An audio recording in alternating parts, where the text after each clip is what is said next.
ഒരു പൊരിച്ച മത്തി നമുക്ക് എന്താ വേറെ എന്താ വേണ്ടത്?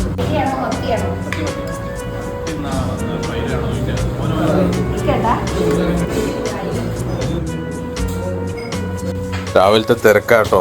പ്രസന്നച്ചൊക്കെ ഭയങ്കര തിരക്കിലാണ്. എന്തായാലും കയറിയിരിക്കുക.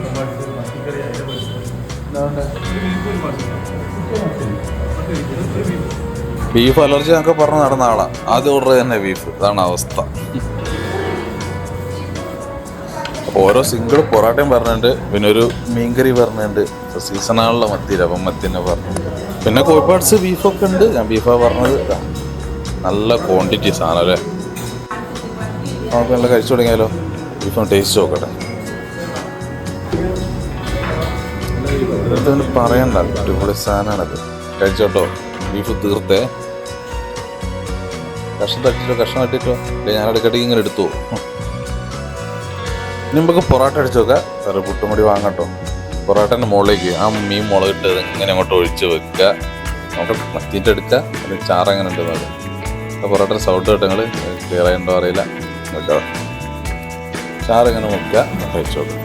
ഈ ടൈപ്പ് പൊറോട്ട ഈ കറി അടിപൊളി കേട്ടോ. പൊറോട്ട ഞാൻ നേരത്തെ അവിടെ നിന്ന് കണ്ടിരുന്നു. അതുകൊണ്ടാണ് പൊറോട്ട ഒന്ന് വാങ്ങിയത്. കാണുമ്പോൾ കഴിക്കാൻ തോന്നുന്നു പൊറോട്ട. നമുക്ക് ആ മീൻ നോക്കാം. ഈ ഒരു സമയത്ത് മത്തി കഴിക്കാൻ അതൊരു ഭയങ്കര ടേസ്റ്റുള്ള സമയമാണ്. അങ്ങനെ പൊളിച്ചെടുക്കുക. അവിടെ പഞ്ഞി വെക്കുന്ന ടൈമാണല്ലോ. ഇപ്പോൾ ഭയങ്കര ടേസ്റ്റ് ആയിരിക്കും. പക്ഷം പൊറോട്ട അങ്ങനെ മുറിക്കുക. ആ ചാറിലൊന്ന് തൊട്ടുക. അങ്ങനെ തൊട്ടുക. നമുക്ക് കഴിക്കുക. അടിപൊളി സാധനം. പിന്നെ പൊറോട്ട ഉണ്ടാകുമ്പോൾ എന്തായാലും ബീഫ് നോക്കണം. ആ ചാറ് മതി, കഷ്ണം മതി, അതേ മതി. പൊറോട്ടയും ബീഫും എത്ര കഴിക്കണ്ടെന്ന് വെച്ചാലും കഴിച്ചു പോകും. നമുക്ക് ഇവിടെ പുട്ടും വെള്ളപ്പൊക്കെ ഉണ്ട്. നമുക്ക് ഒന്ന് ട്രൈ ചെയ്യട്ടോ. ഇവിടെ ഇപ്പോൾ പൂള ഉണ്ടാവാറുണ്ട്. അപ്പോൾ എന്തായാലും ഒരു പ്രശ്നം പൊറോട്ട മുറിച്ചെടുത്തിട്ട് അതുകൊണ്ട് പൊതിയ കഴിക്കുക. ഏട്ടാ പുട്ടുണ്ടോ? ഒരു ലക്ഷം പുട്ടോ പൊരിച്ച പുട്ടിന് മത്തിയാ? പത്തിരല്ല.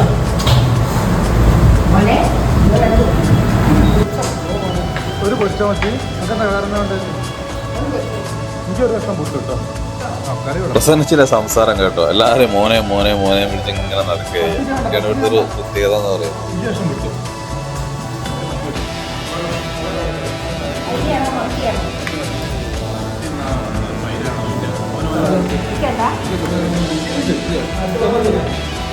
ഇങ്ങനെ നമ്മൾ വീട്ടിലൊക്കെ കഴിക്കുമ്പോൾ കേട്ടോ ഇങ്ങനെ സംസാരിക്കുക. അതൊരു രസമാണ്. നമ്മളൊന്നും അറിയ പോലും ഇല്ല.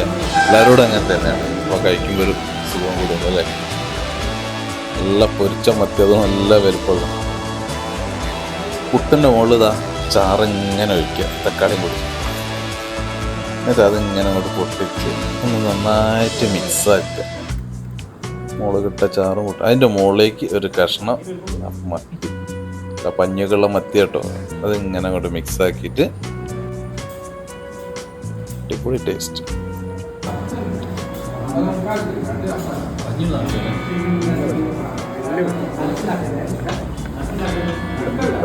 ചാറ് നിർത്തി വെച്ച് നോക്ക്. മീൻ ചാറ് അങ്ങനെ ഉണ്ട് നോക്ക്. ഒഴിച്ചോ നമുക്ക് സാധനം വാങ്ങാം. മത്തിച്ചാറ് വെള്ളപ്പത്തിയുണ്ട്. ചൂട് വെള്ളപ്പത. പുട്ട് മത്തി പൊരിച്ചത്. പപ്പടം കൂടി വേണ്ടി വരും അല്ലേ.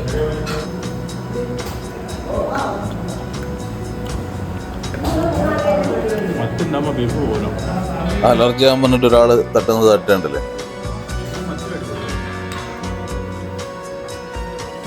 പിന്നെ നന്നാവാൻ സമ്മതിക്കൂല. എന്തായാലും ചാറ് എടുക്കുക. പുട്ട് ബീഫിൻ്റെ ചാറ് ഒരു കഷ്ണമുണ്ട്. ഈ കാണുന്ന കേട്ടോ പ്രസൻറ്റേജിൻ്റെ മോള്. നമുക്ക് അവരെ ഉൾപ്പെടുത്തിക്കൊണ്ട് അടുത്തൊരു വീഡിയോ ചെയ്യണം. ഇതിപ്പോൾ സമയമില്ല, അത് പെട്ടെന്ന് വന്നാൽ. അപ്പോൾ എന്തായാലും നമുക്ക് നല്ല മത്തിയുടെ പഞ്ഞി തോണ്ടിയെടുക്കട്ടെ. ഇത് കഴിക്കാൻ വേണ്ടി മാത്രമാണ് ശരിക്കും ഇപ്പം മത്തി വാങ്ങുന്നത്. ചിലവർക്ക് ഇഷ്ടമല്ല. ഇഷ്ടമുള്ളവർക്ക് എന്തായാലും ഭയങ്കര ഇഷ്ടമാണ്. കിലോ 10-400 രൂപ വിലയുള്ള സാധനമാണ്. അപ്പം എന്തായാലും അതൊക്കെയാണ് പരിപാടി. ഈ ഒരു ചാറ് വല്ലാത്തൊരു ടേസ്റ്റ് കേട്ടോ. നമ്മുടെ ഉള്ളീൻ്റെ ചാറാണ്. നല്ല ടേസ്റ്റ് ഉണ്ട്. ആ ഒരു ചാറ് ഇങ്ങനെ കുറേശ്ശെ എടുത്തിട്ട് ഇങ്ങനെ കഴിക്കുക. അതിൻ്റെ കൂടെ ഒരു നല്ല മധുരം കൂട്ടി സ്ട്രോങ് ചായയും പറഞ്ഞു വെച്ച്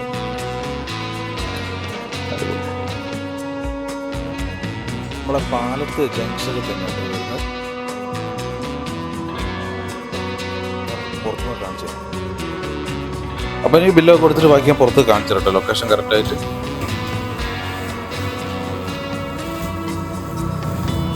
ഒരു മത്തിക്കറി, 2 മത്തി പൊരിച്ചത്, ഒരു ബീഫ്,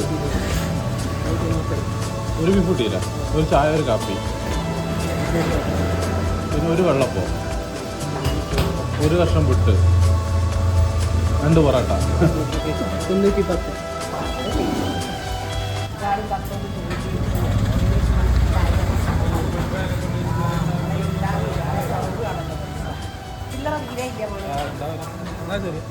അപ്പോൾ ഇതാണ് സ്ഥലം, പാലത്ത് ജംഗ്ഷൻ, കോഴിക്കോട് നരിക്കുനി കുമാരസ്വാമി റോഡിലാട്ടോ. ഗൂഗിൾ മാപ്പിൽ അടിച്ചു നോക്കിയാൽ മതി. ഹോട്ടൽ വനിതാ മെസ്, പ്രസന്നേച്ചി റോഡിലാണ് എല്ലാവർക്കും അറിയാം.